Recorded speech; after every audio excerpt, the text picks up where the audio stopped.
¿Cómo están, señores? Vamos a hablar sobre el 23 de enero, pero el del 2019. Hay bastante tela que cortar, sin embargo, el resultado no es el que en algún momento se pensó. Daniel decía que la significación histórica de un 23 de enero y del otro, por supuesto, no es equiparable, porque en uno se consiguió el objetivo, en el otro no. Pero no sé si podemos coincidir en que el 23 de enero del 19 pudo haber tenido una gran significación histórica.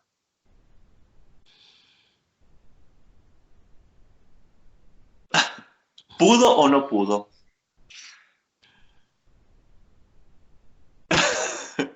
Es que, claro, es entrar en el terreno de las ocronías. Que hubiese pasado? Sí. Yo creo que el gran problema de Venezuela es que nosotros celebramos algo que en realidad nunca ha existido. En Venezuela, el 23 de enero dicen que se celebra el día en que inició la democracia. Uh-huh. Bueno, Y sí. en Venezuela nunca hemos tenido democracia. Entonces, hemos celebrado una mentira durante muchos años. Que hemos querido tener democracia, sí. Que hemos intentado construirla también. Que hemos tenido momentos importantes en nuestra historia, sin duda alguna. Pero yo creo que más significación tiene el 18 de octubre del 45 que el 23 de enero del 58. Inclusive el historiador Manuel Caballero hablaba de la significación superior. Él veía el nacimiento de la democracia ni en el 18 de octubre del 45 ni en el 23 de enero del 58. Él la veía en febrero del 36, el 14 de febrero del año 36. Porque él decía que el 14 de febrero del año 36 que hubo unas grandes manifestaciones en Caracas que fueron duramente reprimidas y que la respuesta ante la represión fue que la gente se volcara a la calle, que ese fue el día en que se dejó en evidencia que el venezolano de verdad estaba cansado de vivir en dictadura y que quería una cosa distinta. Y eso de alguna manera, Manuel Caballero lo explica, él dice que ese fue el día que la gente dijo, no, aquí esto no puede ser así, aquí las cosas son distintas. Eso lo plantea él. Yo no planteo lo del 18 de octubre del 45 por lo que la gran mayoría de la gente debe estar pensando que no, porque es que esto todavía es ADECO, ¿no? Afortunadamente superé la militancia política. Yo creo que la significación del 18 de octubre del 45, hoy en día, hoy cuando estamos metidos en este berenjenal en el que estamos en Venezuela, es cuando adquiere mayor peso. Porque el 18 de octubre del año 45, para quienes no lo saben, sobre todo para estos perejimenistas millennials que andan por allí defendiendo a Pérez Jiménez y poniendo a Pérez Jiménez, inclusive lo ponen en unos dibujos con unas ilustraciones como si fuese un superhéroe, y entonces hablan de la magnífica obra, y la revista Time lo puso como el hombre Como lo del que hacen año. con Pinochet, sí. O sea, bueno, ok, ellos andan en eso. Pero hay una parte de la historia, porque cada quien cuenta la historia a su manera. Los perejimenistas y los adecos tienen el mismo problema, que ninguno sabe explicar, y la gran mayoría, como no lo sabe explicar, lo oculta, que Marcos Pérez Jiménez y su grupo y Rómulo Betancourt y su grupo se pusieron de acuerdo para dar un golpe de Estado el 18 de octubre. Eso es una verdad incontrovertible. ¿Por qué lo ocultan? Porque les es muy difícil explicar por qué razón, a los adecos les es súper difícil explicar por qué razón ellos, siendo supuestamente Betancourt el fundador de la democracia, se pudo poner de acuerdo con unos militares para dar un golpe de Estado. Uh-huh. Y para que los militares lo hicieran a él, presidente de la Junta de Gobierno. Uh-huh. Eso a los adecos les es dificilísimo explicarlo. A los perejimenistas, por su parte, les es muy difícil explicar todos sus ataques y denuestos contra Rómulo Betancourt, diciendo Betancourt era el fundador del Partido Comunista de Costa Rica. Tú sabes que Betancourt fundó el Partido Comunista de tu país, ¿no? Sí. Y su esposa era costarricense. Yo me imagino que los que te hacen esas ofensas a tu gentilicio, diciéndote tico, no sé qué, vamos a bloquearte, no saben que Carmen Valverde, la primera esposa de Rómulo Betancourt, era tica también, que por ende la hija de Betancourt tiene la nacionalidad costarricense también, que el exilio de Betancourt fue en Costa Rica y que por cierto Costa Rica recibió a muchos otros venezolanos en condición de asilado, como a Jaime Lucinchi, por ejemplo, y a otros muchos más. En tal sentido, creo que la explicación, cuando se intenta dar la explicación, los perejimenistas tampoco pueden explicar por qué, si ellos están, o sea, por qué Pérez Jiménez, no, porque Betancur, ellos se van al denuesto. Betancur es comunista porque él fue el fundador del Partido Comunista de Costa Rica. Y yo, ajá. Y él era fundador del Partido Comunista de Costa Rica y Pérez Jiménez no lo sabía, que lo fue a buscar. Porque cuando Pérez Jiménez lo buscó ya no había sido fundador de ese partido. Entonces, hay como una interpretación interesada de la historia. Sí, claro. Y fíjate que eso llega, y nadie quiere explicar por qué los tipos se pusieron de acuerdo. Y eso tiene una... Yo he asomado una hipótesis. Yo creo que ellos se pusieron de acuerdo porque formaban parte de una generación de jóvenes nacionalistas. Estaban infectados de nacionalismo. Cosa natural en la época, por cierto. Cosa que era un reflejo de la época. Estaba toda aquella cosa, además del apetito que despertaba ponerle la mano al erario. Claro. Todos dicen que con buena intención, porque ellos necesitaban tener el dinero del petróleo para desarrollar el país, ¿no? Ninguno dijo, no, porque yo quiero robar, ninguno dijo eso. Pero, naturalmente, en realidad, lo que todos querían era utilizar el dinero de la renta petrolera para, con eso, construir una hegemonía que les permitiera gobernar el país el mayor tiempo que pudieran. Y yo creo que eso está claro. Pero si tú llevas eso mira lo que estamos hablando, llévalo al 23 de enero del 2019 y búscame un cambio trascendental de esa fecha.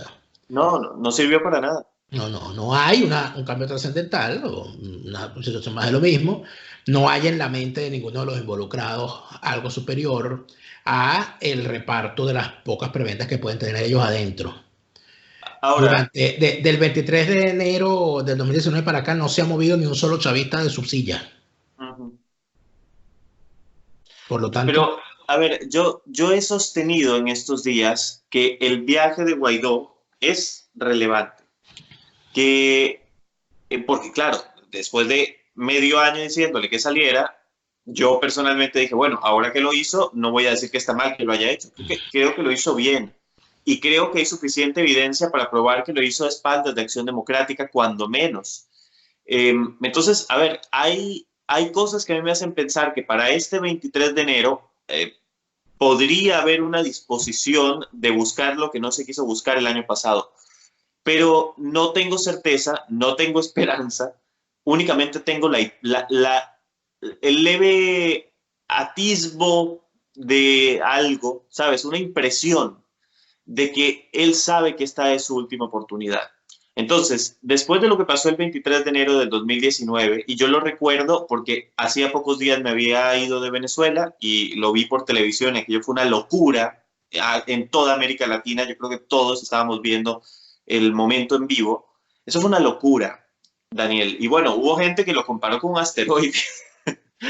Pero yo creo que tuvo una relevancia y luego una conducción política desafortunada, pero no podía ser de otra forma, porque ahora, un año después, es que se viene a reconocer, el señor Guaidó viene a reconocer que esto no se soluciona con política, que la lógica del régimen no responde a política. Eso lo dijo ayer, no lo dijo en todo el año pasado.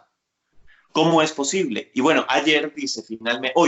dice en el Foro Económico Mundial en Davos que solos no podemos, necesitamos de su ayuda. Eso yo considero, y veo por tu rostro que tendrás algo que decir al respecto, yo creo que eso, a ver, las palabras son correctas, llegan tarde, pero son correctas. ¿Qué opinión te merece? Mira, yo creo que no hay una cosa peor para un político que llegar tarde. Porque político que llega tarde, y no sé por qué te volteaste. O sea, perdón. Eso me llamó la señora Poleo. Muy mal, cuélguele. El gran problema en todo esto es que no hay una conducción política, no hay una clase política consciente y consustanciada con la naturaleza del enemigo que tienen enfrente. Y yo creo que eso es una gran diferencia con respecto a la generación que estuvo el 23 de enero, con sus buenas y sus malas. Fíjate que hay una cosa importante, un punto de comparación entre el 58 y ahora. En el 58, una de las cosas que más critican los chavistas, porque los chavistas dicen que el 23 de enero se traicionó la lucha del pueblo. El 23 de enero del 58, el espíritu del 23 de enero tuvo un asterisco. Y ese asterisco se llamó Pacto de Punto Fijo.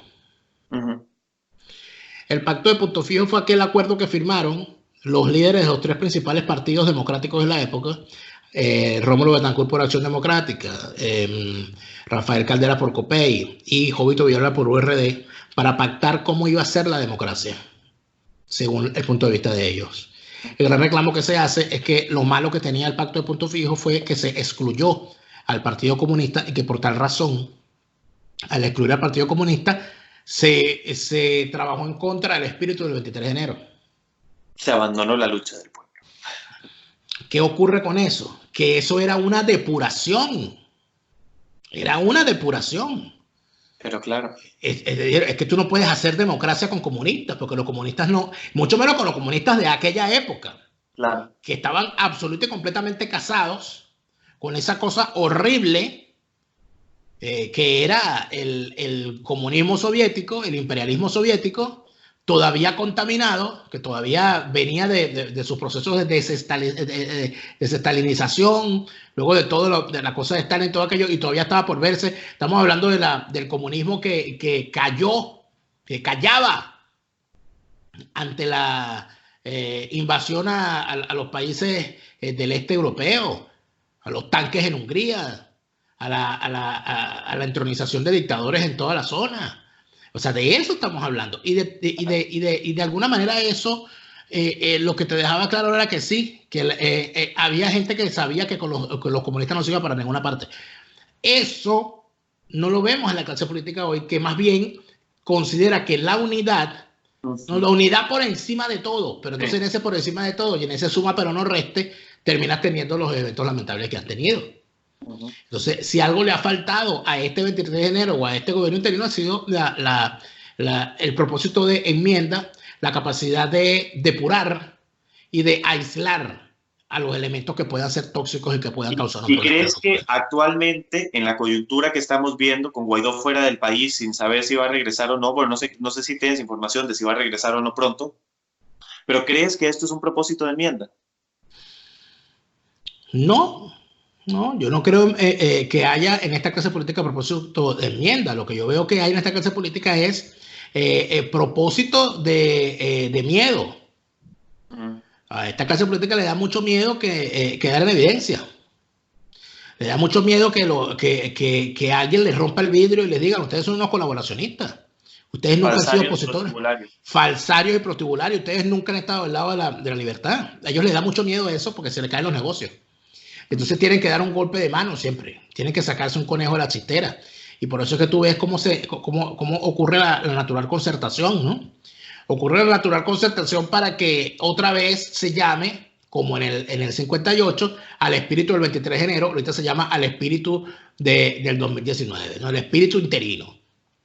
Entonces otra vez estamos en el suma pero no reste, en el tú sí criticas, en él está haciendo algo y tú qué estás haciendo. Yo de verdad espero que Guaidó pueda regresar a Venezuela. Y lo espero sinceramente. Porque si Guaidó no puede regresar a Venezuela, no va a poder hablar nunca más. Ni va a poder ser respetado nunca más. Y no porque yo lo diga, sino porque él, la clase política que él representa y la maquinaria mediática que ellos sostienen, ha dejado establecido que los que estamos fuera de Venezuela no tenemos derecho a hablar, no tenemos derecho a participar, porque nosotros huimos de Venezuela. Porque los cobardes son los que se fueron y los valientes son los que se quedaron, según esa argumentación estúpida, ¿no? Claro. Entonces, es una cosa rarísima, porque yo digo, bueno, pero si según las cifras, los venezolanos que nos hemos ido del país somos cerca de 5 millones, ¿verdad? Y somos 30 millones en total, hay 25 millones entonces luchando en Venezuela. Oye, ¿por qué no ha caído el régimen? Eso es más grande que cualquier ejército que he visto yo en la vida. Entonces, finalmente lo que te digo es eso, Joel. Yo creo que ojalá pueda regresar, porque va a ser bien triste, que todos los venezolanos que estamos fuera, cada vez que Guaidó hable, tengamos que decirle, cállate que tú no tienes derecho a hablar porque tú te fuiste.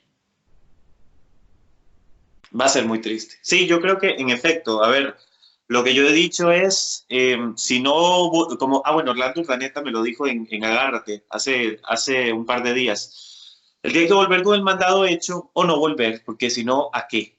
¿A qué exactamente va a volver? Y afuera, pues lo que le esperaría, si no logra conseguir lo que tiene que conseguir, es un exilio muy, muy penoso, Bueno, yo creo. amanecerá y veremos, no me atrevo a especular. Gracias, Muy Joel. bien. Gracias a usted, señor Lara Farías. Sé que ahora le esperan otros compromisos profesionales. Así es. Debería poner aquí al final la juramentación de Guaidó, porque la gente no diga que hablamos mal de él. Ok, hecho. Juro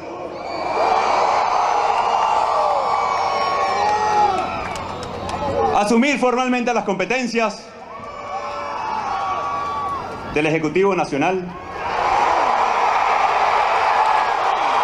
como el presidente encargado de Venezuela.